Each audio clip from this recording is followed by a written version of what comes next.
Varicose veins కి సరైన చికిత్స కోసం సంప్రదించండి ఎవిస్ హాస్పిటల్. నమస్తే అమ్మా. నమస్తే అమ్మా. అమ్మా, ఒక్కొక్కసారి ఎంతో కష్టపడి ఇంట్లో వంటలు చేస్తూ ఉంటాం.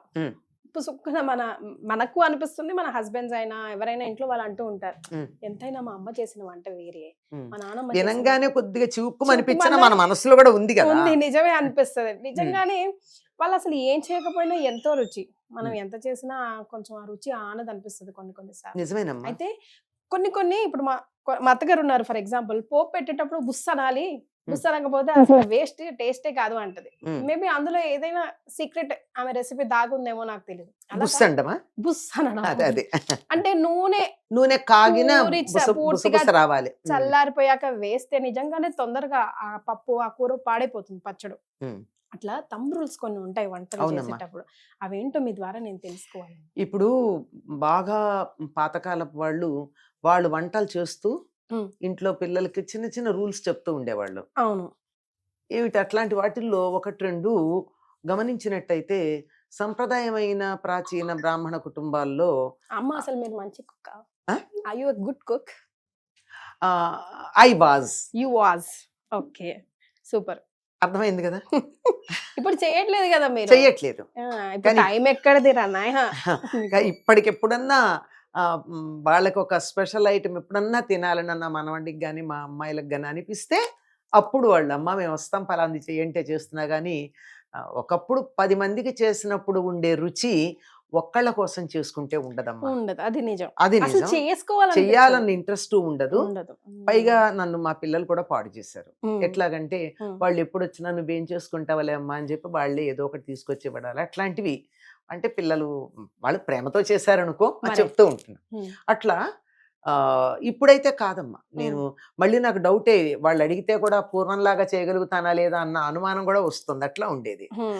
50 మంది కంటే అలా ఓకగా వండేసేటటువంటి ఒంటి చేతి మీద చేయగలిగిన, రెగ్యులర్ గా కాదు, వన్స్ ఇన్ ఏ వైల్ అలా చేయగలం. నిత్యం అయితే 15 మంది దాకా 10-12 మంది దాకా ఈజీగా నిత్యం చేసుకుంటూ. అప్పట్లో ఏమిటి పొద్దున భోజనం బ్రేక్ఫాస్ట్ అంటే బ్రేక్ఫాస్ట్ కల్చర్ లేకపోయినా పిల్లలకి డబ్బాల్లో పెట్టాలి కదా. వాళ్ళకి డబ్బాల్లో పెట్టడానికి, ఈవినింగ్ వచ్చేప్పుడు స్నాక్ ఉండడానికి, మేము తినడానికి, మళ్ళీ రాత్రికి భోజనానికి, ఇన్నింటికి హాయిగా చేసుకునేవాళ్ళం. చేయకపోతే ఎట్లా నడుస్తుందమ్మా? పైగా ఒకటి స్విగ్గీ లాంటి పప్పులు లేవు, ఉన్నా వాటి మీద ఇష్టం లేదు, అదొకటి. సరే, అట్లాంటిది కొన్ని రూల్స్ మనకి పెద్దవాళ్ళు చెప్పేవి ఏముంటాయంటే, ఉల్లిపాయ వెల్లుల్లిపాయ లాంటి వాడినప్పుడు ఇంగువ వేయకూడదు, రెండు వేయకూడదు అంటారు. ఎందుకంటే మూడింటిలోంచి వచ్చేది కూడా సల్ఫర్. అవి వేడి చేస్తే దాంట్లోంచి సల్ఫర్ వస్తుంది. సల్ఫర్ మనకు కొన్ని రకాలుగా ఉపయోగపడుతుంది కనుక అవి వెయ్యాలి తప్ప ఇది వేస్తే అది వెయ్యక్కర్లా, అది వేస్తే ఇది వెయ్యకూడదని కూడా చెప్తారు. థంబ్ రూల్ లాగా. అది ఎందుకు అంటే, ఆకుకూరల్లో తప్పనిసరిగా వెల్లుల్లి వేసుకునేవాళ్ళు వెల్లుల్లి, లేకపోయినట్టయితే ఇంగువ వేసుకోవాలి. ఆకుకూరలో తప్పనిసరిగా ఉండాలి. ఎందుకంటే సెల్యులోజ్ అరగదు. మనం తినే దాంట్లో సెల్యులోజ్ అరగడానికి సల్ఫర్ కావాలి. ఆ సల్ఫర్ మీకు అయితే ఇంగువలో వస్తుంది. ఇంగు వేగం చూడండి, ఇంగువలోంచి ఒకలాంటి ఘాటు వాసన వస్తుంది. వెల్లుల్లిపాయలోంచి కూడా అటువంటి వాసనే వస్తుంది. కనుక అలా గనుకున్నట్టయితే ఈ రెండిట్లో ఏదో ఒకటే తప్పనిసరిగా వేయాలి. రెండు వేస్తే ఒకదాన్ని ఒకటి డామినేట్ చేసి there is a possibility of neutralisation also. Possibility అంటున్నా, 100% కాదు. అందువల్ల ఇది ఒక థంబ్ రూల్. అలాగే పులుసు లాంటివి పెట్టినప్పుడు జీలకర్ర వేయరు. అవునమ్మా. చింతపండుతో చేసే చోట జీలకర్ర వేస్తే ఒక మెడిసిన్ వాసన వస్తుంది. ఆరోగ్యానికి చెడని కాదు, ఆ వాసన బాగుండదు. చింతపండు జీలకర్ర వేసేది ఒకటే చోట, చారులో మాత్రమే. ఇవన్నీ కూడా ఒక రూల్ పెట్టుకుంటే మన వంటలకు ఒక ప్యాటర్న్ వస్తుంది. కరెక్ట్. అన్ని ఒకేలాగా అనిపించకుండా. అన్ని ఇప్పుడు ఒక 5 స్టార్ హోటల్లో ప్లేట్ 2000 3000 పెట్టి మనం డిన్నర్ ఇస్తే, ఆ డిన్నర్ లో ఒక స్పెషల్ ఐటమ్ ఉంటుంది, మీరు చూసారో లేదో, తవ్వా కర్రీ అంటాడు. చూసారా? పెద్ద పెనం ఉంటుంది, మధ్యలో గ్రేవీ ఉంటుంది, చుట్టూ అన్ని రకాల కూరలు వేయించి ఉంటాయి కదా. నువ్వు ఏ కూర అడిగితే ఆ కూరని చిన్న గరిటె దాంట్లో తీసి ఇంత గ్రేవీ ఆ కూర వేస్ట్ చేసి నీకు ఆ కూర వేస్తాడు. అంటే అన్ని కూరలకి ఒకటే గ్రేవీ వేసుకోవడం రిచ్నెస్, ఒకే కూరని 100 రకాలుగా చేసుకోవడం రిచ్నెస్. రెండేదే. వంకాయతో 100 రకాలు చేస్తాం మనం కదా. అవునమ్మా. అరటికాయతో 60 రకాలు చేస్తాం, బీరకాయతో 40 రకాలు చేస్తాం. కానీ అరటికాయ, బీరకాయ, కాకరకాయ, కాలీఫ్లవర్, క్యాబేజీ అన్నీ కలిపి ఒకటే గ్రేవీతో చేసే కూర మరి ఆహార విషయంలో మనకున్నంత వెరైటీ సంపద అక్కడ ఉందంటారా? దేనికి కాంబినేషన్స్ పనికిరావు. ఇప్పుడు చెప్పేది ఆకుకూర మాత్రం తప్పనిసరిగా ఇదో అదో లేదే మీకు వంట పట్టదు. తింటే ఇట్ ఈస్ ఎ వేస్ట్, గడ్డి తిన్నట్టే. అది వంట పట్టి దాంట్లో నుంచి మీకు బ్లడ్ రావాలి అంటే, ఐరన్ రావాలి అంటే తప్పనిసరిగా అయితే ఇంగువ లేకపోతే వెల్లుల్లిపాయ ఉండాలి. అట్లాంటి రూల్స్ పూర్వకాలం పెద్దలు చెప్పేవాళ్ళు. చింతపండుతో చేసేటటువంటి ప్రతి పదార్థంలోనూ మెంతి గింజ వేయమంటారు. దానివల్ల ఒక ఫ్లేవర్ వస్తుంది. కారణం ఇంకోటి కూడా ఉంది. మెంతి ఎసిడిటీ తగ్గిస్తుంది, పులుపు ఎసిడిటీ కలిగిస్తుంది. సో మెంతి వేశారు అంటే ఇట్స్ ఎ బ్యాలెన్స్. అంచేత పచ్చడి చేసిన, పులుసు చేసిన, పులుసు కూరలు చేసిన, ఏం చేసినా మెంతి వేస్తాం. ఇంకా బాగా చాదస్తంగా ఉన్నప్పుడు ఏం చేస్తారు, మెంతులు కొద్దిగా దోరగా వేయించి పౌడర్ చేసి పెట్టి కొంచెం మెంతి పొడేస్తారు. చాలా పచ్చళ్ళల్లో గాని పులుసుల్లో గాని మెంతి పొడి కొంచెం వేయడంలో ఉన్న కారణం ఏమిటంటే చేసే పులిహోరలో కూడా కంపల్సరీగా వేస్తారు. అదే అసలు గుళ్ళో చేసే పులిహోర రుచే వేరు కదా. కనుక ఇప్పుడు అదే ఒకే ఐటమ్ ఇచ్చి ఒకే క్వాంటిటీ ఇచ్చి ఇద్దరిని వంట చేయమంటే ఇద్దరిది చెరో రుచి ఉంటుంది. ఎందువల్ల? ఈ రేషియో కాదు, టైమింగ్స్ కూడా మ్యాటర్స్ కదమ్మా. Timings matter. మీరు మనకి టేబుల్ సాల్ట్ ఉంది, టేబుల్ సాల్ట్ ఎప్పుడూ కూడా ఇది వాడతామా మనం, ఇది వాడేటప్పుడు పులుసులు చారులు దింపాక వేయండి. ముందర వేశారనుకోండి ఉప్పు తక్కువే ఉంటుంది, మళ్ళీ కలుపుకుంటాం. రోజు ఎంత వేసినా ఉప్పు తక్కువైంది అంటాం. కారణం ఏమిటంటే వేడెక్కితే పులుపులో ఉప్పులో ఉన్న ఉప్పదనం పోతోంది, అది మంచిది కాదు. రాళ్ళు ఉప్పు అయితే ఇట్స్ ఓకే. అప్పుడు ఏమైంది, దీనివల్ల మరింత ఉప్పు మన శరీరంలోకి వెళ్ళి తొందరగా బీపీ వస్తుంది. సో దింపిన తర్వాత స్టవ్ ఆర్పిన తర్వాత వేయాలి.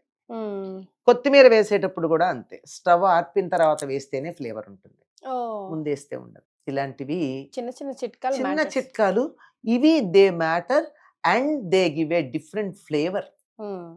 ఎవరు చేసిన వంట అన్నది దాన్ని బట్టి మనం వాసన బట్టి చెప్పేస్తాం. అవును, ఈ చిన్న చిన్న చిట్కాలే, పెద్ద పెద్దవి కాదు. అదే ఐటమ్స్, అవే ఐటమ్స్ కదా మా కిచెన్ లో ఉండేవి. అవే వేసాము, అన్ని వేసాము. వాళ్ళు అర్థం చేస్తే ఒకలాగా వస్తుంది. మరి ఎందుకు పచ్చడి మీ నాయనమ్మ చేసినట్టు ఎందుకు ఉండదు మీరు చేస్తే? ఎందుకు ఉండదంటే మీరు ఇన్ని వెల్లుల్లిపాయలు వేస్తున్నారు. మీ నాయనమ్మ వేసిందా? వేయలేదుగా. ఒకవేళ ఆవిడ వేసినా ఎలా వేసి ఉండేది? నూనెలో వేయించి బ్రౌన్ కలర్ వచ్చాక వేసేది. ఇప్పుడు పచ్చివి పైగా తొక్కతో సహా వేస్తున్నారు. దీనికి దానికి ఫ్లేవర్ లో తేడా లేదు. వెన్ యు పుట్ ఇట్, వేయించితే దానికి ఉన్న వాసన పోతుంది, చాలా తగ్గుతుంది. It will have a different. అందులో నేతిలో వేయించాలి.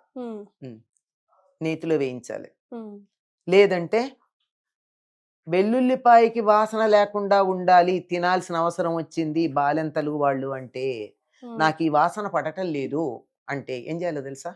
పాలల్లో ఉడకబెట్టాలి. పొరపాటును కూడా వాసన రాదు.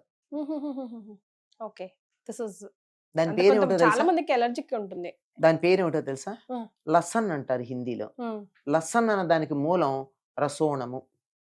రసోణము అంటే ఒకే ఒక్క రసం తక్కువ, అన్నీ ఉన్నాయి అందులో, వెల్లుల్లి. ఆ ఒక్క రసం పాలతో కంప్లీట్ అవుతుంది. సో బాలింతలకి, ఇద్దరు పిల్లలకి పాలు ఇవ్వగలిగినన్ని పాలు కావాలంటే పాలల్లో ఉడకబెట్టినటువంటి వెల్లుల్లి ఇస్తే చాలు. ఇది ఇలాంటి రూల్స్ మనం మర్చిపోతున్నాము. అన్నింటిలో వెల్లుల్లి, ఉల్లి, తర్వాత అల్లం వేస్తాం. మీ నాయనమ్మ ఎప్పుడన్నా టమాటాలు ఎక్కువ వాడారా? తక్కువే అమ్మా. మరి ఆవిడ చేసిన రుచి ఇవాళ రమ్మంటే మీరు టమాటాలు వాడి రమ్మంటే ఎట్లా వస్తుంది? కరెక్ట్. అంటే మంది ఎక్కువ ఉన్నారు కదా, ఒక 4 వేస్తామంటే ఆహా చేయాలంటారు. అదే కదా మరి. వాళ్ళు ఒక స్ట్రిక్ట్ గా ఒక రెసిపీకి they Fix. Follow one rule so ardently. అవునమ్మా. మనమేమో ముందర టమాటా ఉల్లి ఉల్లిపాయ. రెండూ లేనిదే వంట చేయట్లా. ఈ రెండూ లేకుండా వంట చేస్తారా అని ఆశ్చర్యపోతూ ఉంటారు చాలా మంది. ఈ రెండు వాడడం అవసరం ఏముందని నేను అడుగుతా. టమాటా వాడారంటే వాడతాను నేను. టమాటా పచ్చడి చేయాలంటే టమాటా పచ్చడి మాత్రమే చేస్తా. టమాటా పప్పు చేస్తే టమాటా పప్పు మాత్రమే చేస్తా. అంతేగాని అన్నిట్లో ఒక టమాటా ముక్క వేస్తే టమాటాకు దాని ఐడెంటిటీ ఏమైనట్టు? పాప అది ఏడవదా? అసలు నన్ను అన్నిట్లో కరివేపాకులాగా పారేస్తున్నారు, నాకేం ఇండివిజువాలిటీ లేదా, నాకు ఒక ప్రత్యేకమైన ఐటమ్ కాదు, నేను పనికి రానా నన్ను బాధపడుతోంది టమాటా. నిజంగా అలాగే చేస్తున్నాం. ఈ ఉల్లిపాయను ఒకటి, టమాటాను ఒకటి. ఈ రెండు లేకుండా వంట చేయడానికి ట్రై చేయండి. అసలు ఎలా చేస్తారని అడుగుతూ ఉంటారు చాలా మంది. అవి వేసి ఎలా చేస్తారని నేను అడుగుతా. దాని ఒరిజినల్ ఫ్లేవర్ పోలేదా? మరే ఒక కూర తింటే ఆ కూర తాలూకు స్పెషల్ ఫ్లేవర్ మీ నోటికి తెలియాలి. అన్నింటిలో సేమ్ మసాలా వేస్తే దాని మసాలా ఫ్లేవరే తప్ప ఏముంటుంది? ఆ మధ్య ఏదో ఒక యాడ్ వచ్చింది, సమోసా చాలా బాగుందంటారు, కానీ ఈ కెచప్ వల్ల కదా అని కెచప్ యాడ్. మీరు గమనించారో లేదు? అంతే కదా. ఇంట్లో కన్నా హోటల్లో సాంబార్ ఇడ్లీ బాగుందంటారు, ఎందుకంటే ఇంట్లో ఏదో ఒక పచ్చడో కారపొడమో వేస్తాం, హోటల్లో ఏమిటి 5-6 రకాల పచ్చళ్ళు వేస్తాడు, అక్కడ బాగుంది ఇడ్లీ, ఎందుకంటే ఇడ్లీ కాదు బాగున్నది, చట్నీస్. ఈ మిగిలిన వాటిని బట్టి వస్తుంది తప్ప దీనిది కాదు.